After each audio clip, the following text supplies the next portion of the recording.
오늘은 기알기쌤이 보내주신 자료를 근거로요. 실제 기술사 면접 상황을 한번 가정해 보겠습니다. 필뎀의 붕괴 원인과 대책에 대해 좀 심층적으로 살펴볼 건데요. 당신이 지금 면접관 앞에서 답변한다고 생각하고 들어보시면 좋겠습니다. 그럼 바로 면접 시뮬레이션을 시작하겠습니다. 네, 필뎀, 그러니까 필뎀이 터지는 사고 원인에 대해서 한번 설명해 보세요. 네, 필뎀의 붕괴 원인에 대해 설명하겠습니다. 첫째로는 원류, 오버플로우입니다. 이건 이제 홍수 시에 설계 홍수량을 초과하는 물이 유입되어서요. 댐 마루를 넘는 그런 현상입니다. 그 물넘이 여유고나 단면이 좀 부족할 때 발생합니다. 그리고 둘째는 여수로 관련 문제입니다. 여수로 자체의 구조적인 결함이라든지 아니면 수리적인 불안정성, 또 방수로와 복통 같은 그런 접합부에서 누수가 발생하는 경우도 원인이 됩니다. 셋째는 사면 활동, 그러니까 슬라이딩입니다. 댐 비탈면 기울기가 너무 급하거나 장마철에 집중호우로 외측 비탈면이 포화될 때가 있습니다. 또는 저수위가 갑자기 내려가면서 그때 내측 사면의 간극수압 변화로 활동이 발생하기도 합니다. 넷째는 파이핑 현상입니다. 제체나 기초 지반에 누수가 생겨서 물길이 만들어지고 이 물길을 따라서 흡입자가 조금씩 유실되는 겁니다. 이게 점차 파이핑 형태로 커지면서 제체나 기초를 손상시키는 현상입니다. 또 다른 원인은 없습니까? 다섯째는 기초나 제체 자체의 불안정입니다. 기초 지반의 지지력이 부족하거나 제체를 구성하는 재료의 전단 강도가 부족할 수도 있고요. 아니면 다짐이 좀 불량하다거나 이런 문제로 발생합니다. 그리고 여섯째는 침윤선 관련 문제입니다. 설계나 시공이 좀 잘못되어서 제체 내 침윤선이라는 것이 하류 측 비탈면 바깥으로 노출되는 경우가 있습니다. 그렇게 되면 침투수가 흘러나와서 사면 안정성을 해치고 이게 또 파이핑의 시작점이 될 수 있습니다. 마지막으로 다른 원인이 있다면요? 그 외에는 부적절한 재료를 사용했다거나 시공 중에 결함이 있었다거나 아니면 예측을 뛰어넘는 큰 지진이나 홍수 같은 자연재해도 원인이 될 수 있습니다. 네, 원인에 대해 잘 설명해 주셨습니다. 그럼 이런 필뎀 붕괴를 막기 위한 주요 대책은 무엇이 있을까요? 네, 필뎀 붕괴 방지 대책에 대해 답변 드리겠습니다. 크게 한 세 단계로 나눠볼 수 있습니다. 계획 및 설계, 그리고 시공, 마지막으로 유지관리 단계입니다.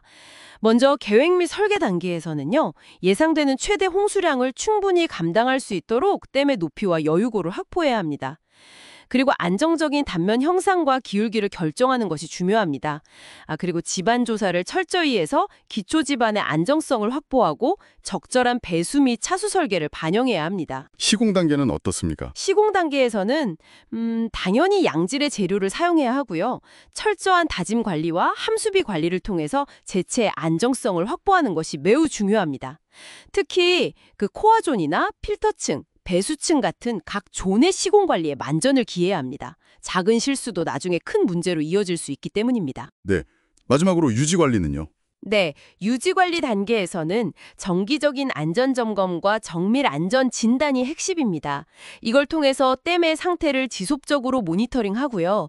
누수라든지 변형, 치마 같은 이상 징후가 보이면 조기에 발견해서 필요한 보수, 보강 조치를 신속하게 시행해야 합니다. 유지 관리 단계에서 특히 좀 중요하게 봐야 할 점검 항목이 있다면 구체적으로 어떤 것들이 있을까요? 유지관리실 특히 중요한 점검 항목으로는요. 첫째, 누수 여부와 그 누수량의 변화를 관찰하는 것입니다. 댐 제체 표면이나 하류 측 기초부, 배수공 등에서 누수가 있는지, 있다면 양은 얼마나 되는지, 물은 맑은지 탁한지 등을 면밀히 점검합니다. 또 있습니까? 네, 둘째는 댐 제체의 변이와 치마 측정입니다. 댐 마루나 비탈면에 설치된 치명점을 이용해서 수평, 수직 변위를 정기적으로 측정하고 그 변화 양상을 분석합니다. 셋째는 여수로와 취수 설비 같은 부속 구조물들의 기능 상태 점검입니다.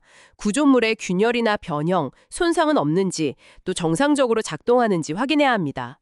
마지막으로 댐에 매설된 계측기 데이터 분석입니다. 간극수압계나 변위계 같은 계측기 데이터를 통해 제체 내부의 거동 변화를 계속 감시하고 안정성을 평가합니다. 알겠습니다. 아까 설계나 시공 잘못으로 인한 붕괴 가능성을 언급했는데 특히 그 치문선 관리가 왜 중요한지 다시 한번 설명해 주시겠습니까? 네, 치면선 관리가 중요한 이유는 그게 댐의 장기적인 안정성에 직접적인 영향을 미치기 때문입니다. 치면선은 댐 제체 안의 물의 포화 영역과 불포화 영역의 경계선인데요. 만약 이 치면선이 하류 측 비탈면 바깥으로 노출되면 그 지점에서 침투수가 솟아나옵니다. 이렇게 되면 비탈면 흙의 유효응력이 감소하고 전단 강도가 저하되어서 사면이 부분적으로 활동하거나 불안정해질 수 있습니다. 그리고 지속적으로 침투수가 용출되면 흡입자가 유실되어서 아까 말씀드린 파이핑 현상을 유발할 수 있습니다. 이 파이핑이 진행되면 제체 내부에 빈 공간이 생기고 결국에는 댐의 갑작스러운 붕괴로 이어질 수도 있습니다. 따라서 설계할 때 치문선이 제체 내부에 안정적으로 위치하도록 하고 시공 시 이를 확실히 확보하는 것이 댐 안전에 매우 중요합니다.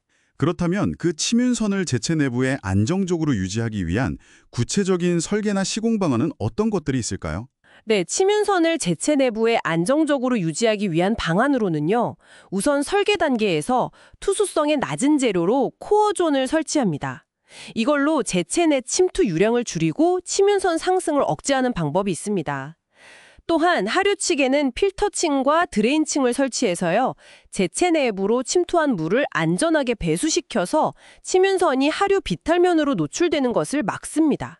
코어존과 필터 드레인존 설치, 또 다른 방법은요? 하류 비탈면 하들미에 압성토를 설치하기도 합니다.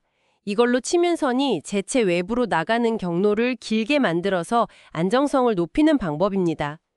그리고 시공 시에는 각 존의 재료 기준과 다짐 기준을 철저히 지켜서 설계 의도대로 차수 및 배수 기능이 제대로 발휘되도록 관리하는 것이 중요합니다.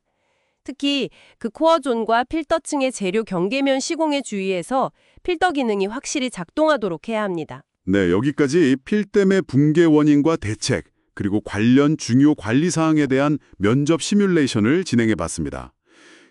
오늘 다룬 이 필댐의 안전 문제는요, 단순히 어떤 기술적인 측면을 넘어서서 최근 기후변화 때문에 예측하기 어려운 극한 강우가 증가하는 문제나 또 많은 수리시설물들의 노후화 문제와도 깊게 연결됩니다. 앞으로는 이런 복합적인 위험 요소들을 고려해서 더욱 강화된 댐 안전관리 체계와 기술 개발 방향에 대해 더 깊이 한번 생각해 보시는 것은 어떨까요?